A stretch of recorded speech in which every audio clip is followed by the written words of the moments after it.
Hello students, इस नए video lecture में मैं आपको बताने वाला हूं कि हम कौन सा अगला चैप्टर जो है वो पढ़ने वाले हैं और ये एक इंट्रोडक्शन लेक्चर रहेगा ताकि मैं आपको बता सकूं कि हम इस चैप्टर को कैसे खत्म करने वाले हैं।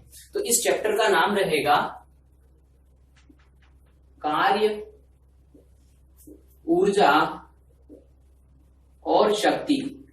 इंग्लिश में यदि हम कहें तो वर्क, एनर्जी एंड पावर।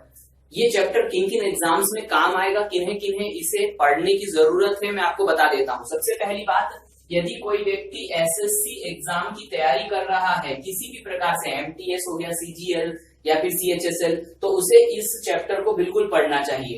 इसके बाद में दूसरा जो एग्जाम है वो है रेलवे का कोई भी एग्जाम होगा, जैसे कि अभी फिलहाल के तौर पर यदि हम कहें तो एनटीपीसी या फिर जो ग्रुप डी यदि हम कहें तो इन एग्जाम्स के लिए भी ये एक चैप्टर जो है महत्वपूर्ण है।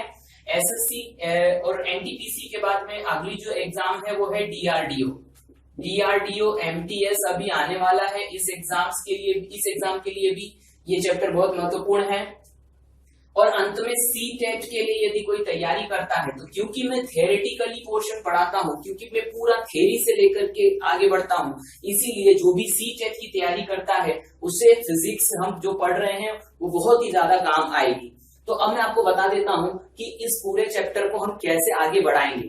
देखिए, कोई भी जो चैप्टर होता है उसमें क्योंकि हम फिजिक्स पढ़ रहे हैं, मैं आपको पैटर्न बताता हूं कैसे क्वेश्चन बनते हैं। सबसे पहला जो प्रश्न बनने की संभावना रहती है वो रहती है परिभाषा से, यानी कार्य की परिभाषा, ऊर्जा की परिभाषा और शक्ति की परिभाषा।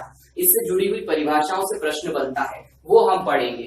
फिर इसके बाद में दूसरी जो चीज आती है वो प्रश्न बनता है मात्रकों से और मात्रकों में परिवर्तन से। तो यहाँ पर दूसरी जो हम चीज पढ़ेंगे इन चीजों के बारे में वो है मात्रक और मात्रकों में परिवर्तन, एक मात्रक से दूसरे मात्रक में जाना। तीसरा जो प्रश्न बनेगा मात्रकों के बाद, क्योंकि हम फिजिक्स पढ़ रहे हैं इसीलिए प्रश्न बनेगा विमीय सूत्र पर। याद रखना है, इन सभी के विमीय सूत्र मैं आपको बताऊंगा, याद भी कैसे करना है वो भी आपको बताऊंगा। विमीय सूत्र के बाद में जो अगला प्रश्न बनता है वो बनता है इसकी प्रकृति पर। प्रकृति का मतलब यह अदिश राशि है, सदिश राशि है, ये सभी के साथ फॉलो होगा। तो आपको ध्यान रखना है, अगला जो प्रश्न बनेगा वो प्रकृति पर बनेगा। प्रकृति के बाद में अगला जो प्रश्न बनता है वह बनता है स्वरूप पर। स्वरूप को आप प्रकार भी कह सकते हैं। यहाँ पर कार्य के प्रकार, ऊर्जा के प्रकार, शक्ति के प्रकार, यहाँ पर अलग अलग स्वरूप होते हैं, उन्हें हम पढ़ेंगे। तो ये बेसिक पैटर्न हो गया जिसको हम फॉलो करेंगे। इसके बाद इस चैप्टर में और क्या हम पढ़ने वाले हैं, एक और महत्वपूर्ण चीज है ऊर्जा संरक्षण का नियम। तो ये ऊर्जा संरक्षण का नियम हम पढ़ेंगे। इसके ऊपर क्वेश्चन कहां से आते हैं, इसकी एप्लीकेशंस पे, एप्लीकेशन यानी इसके उपयोग पर, ये उपयोग कहां कहां किया जाता है ऊर्जा संरक्षण का नियम।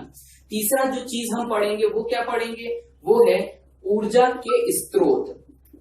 ये भी मैं आपको यहीं पर कंप्लीट करवाऊंगा। ऊर्जा के स्रोत में यदि हम कहें तो सबसे पहली बात है जीवाश्म ऊर्जा। जीवाश्म ऊर्जा क्या होती है, क्या क्या इसके प्रकार होंगे, ये भी मैं आपको बताऊंगा। दूसरी जो चीज है वो मैं आपको बताऊंगा थर्मल पावर प्लांट। इस पर से भी क्वेश्चन आता है, क्योंकि ये ऊर्जा का ही एक प्रकार से स्रोत है, तो इसीलिए मैं आपको थर्मल पावर प्लांट बताऊंगा। एक मिसकेलेनियस क्वेश्चन भी इसमें से लेकर के चलेंगे। भारत में जो महत्वपूर्ण थर्मल पावर प्लांट है उनके बारे में बात करेंगे। इसके बाद में आ जाता है hydro power plant.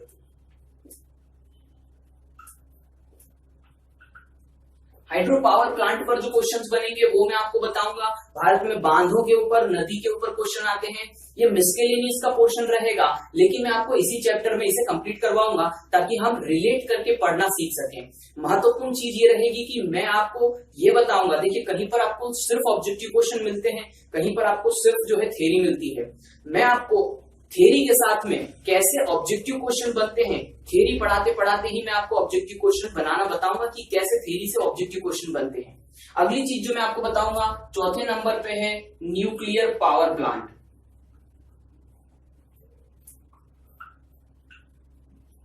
Nuclear power plant की यदि हम बात करें तो भारत में कहाँ कहाँ न्यूक्लियर पावर प्लांट है, उन पर क्या क्या क्वेश्चन बनते हैं, वो भी हम इसी चैप्टर में करेंगे। क्योंकि ये फिजिक्स का पोर्शन है, लेकिन रिलेट करके पढ़ते हैं तो रिलेट करके पढ़ने से बहुत फायदा मिलता है, ये मैं आपको बता रहा हूँ। यहाँ पर मैंने आपको जो मुख्य ऊर्जा स्रोत है उनके बारे में बता दिया। इसके बाद में कुछ अन्य ऊर्जा स्रोत हैं, उनके ऊपर भी हम इसी चैप्टर में कंप्लीट कर लेंगे, ताकि ये पूरा चैप्टर जो है ऊर्जा से संबंधित हमारा कंप्लीट हो जाए। जिसमें हम पहली चीज कंप्लीट करेंगे पवन ऊर्जा, विंड एनर्जी इसको कहते हैं। दूसरा जो ऊर्जा का प्रकार रहेगा पवन ऊर्जा के बाद में सौर ऊर्जा, हम ये भी यहीं पर कंप्लीट करेंगे। और तीसरा जो प्रकार है ये कहलाती है ज्वारीय ऊर्जा। ज्वारीय ऊर्जा को इंग्लिश में कहा जाता है टाइडल एनर्जी। तो देखिए ये ऊर्जा के सभी प्रकारों के ऊपर यहीं पर हम क्वेश्चन कंप्लीट करते चले जाएंगे, तो ये पूरा चैप्टर जो है हमारा कंप्लीट हो जाएगा। तो इसी प्रकार से हम आगे के जो भी चैप्टर होंगे उनके लिए मैं आपको समय समय पर इंट्रोडक्शन बताता रहूंगा, आपको फॉलो करते चले जाना है, और रोज इसी प्रकार से एक वीडियो आपको मिलता रहेगा जिससे आपकी तैयारी बेहतर हो सकेगी। तो मेहनत करते रहिए अपने सपनों को पूरा करने के लिए। मिलते हैं नेक्स्ट वीडियो में।